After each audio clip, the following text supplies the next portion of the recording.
Sinner sees off Auger-Aliassime to reach historic US Open final with Alcaraz.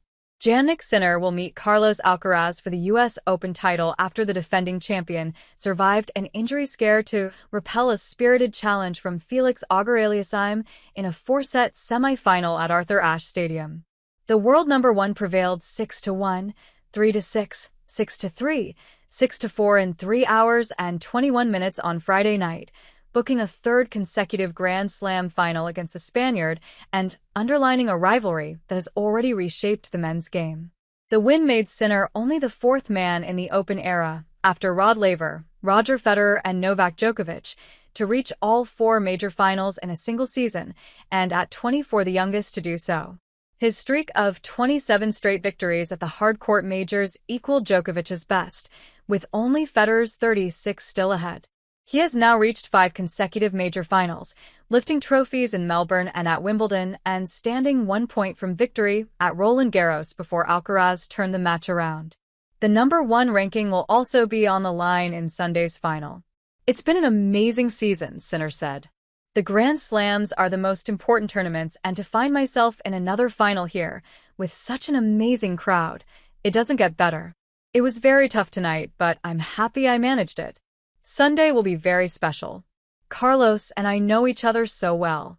Sinner looked on course for a routine evening as he broke twice in the opening set, taking it 6-1 in 43 minutes while Auger-Aliassime's forehand betrayed him. When the Canadian squandered 3 break points early in the second, all on second serves, the momentum seemed to be tilting further towards the top seed. Instead, the match flipped.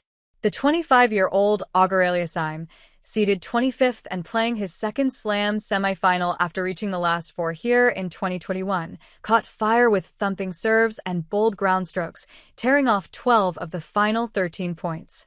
He broke for 5-3 with a blistering inside-out forehand and sealed the set with successive aces, an Ashe crowd packed to the corners roaring behind the underdog. By then, Sinner had summoned the trainer for treatment on his stomach, feeling what he called a small twitching after a serve late in the second set. He left the court but returned reassured. "After the treatment, I was feeling much better. At some point I didn't feel anything anymore, so it was all good. Nothing to worry about." With a first serve percentage already hovering below 50%, dipping even further, Sinner steadied himself. At 3-2 in the third set, he escaped danger with a run of aces, then broke when Auger-Aliassime's forehand faltered at 2-4. He closed the third with a love hold, relying on placement and resilience to move within a set of the finish line. The fourth was the best passage of the night, both men trading hellfire and forcing each other into lung-busting rallies. At 2-2, Sinner faced 3 break points, but wiped them away with trademark composure. In the next game, Auger-Aliassime broke down again, and Sinner pounced, painting the line with a forehand that his opponent could not chase down to break for 3-2. The Canadian continued to fight, but after more than 3 hours his legs looked heavy and Sinner never loosened his grip, closing the match with authority. The numbers told the story for the number 1 seed.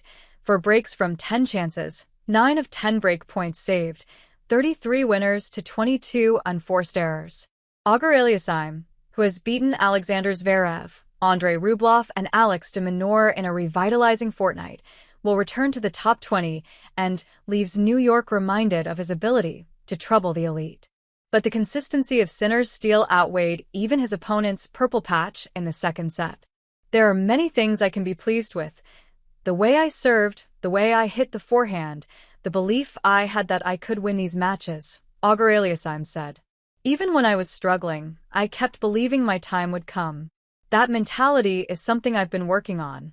The Canadian admitted the turning point came at the start of the fourth set, when he could not convert 5 break points. "If one of those forehands goes in, maybe I'm in a 5th set," he said. "But I don't have regrets. I played my way. You live and die with your choices."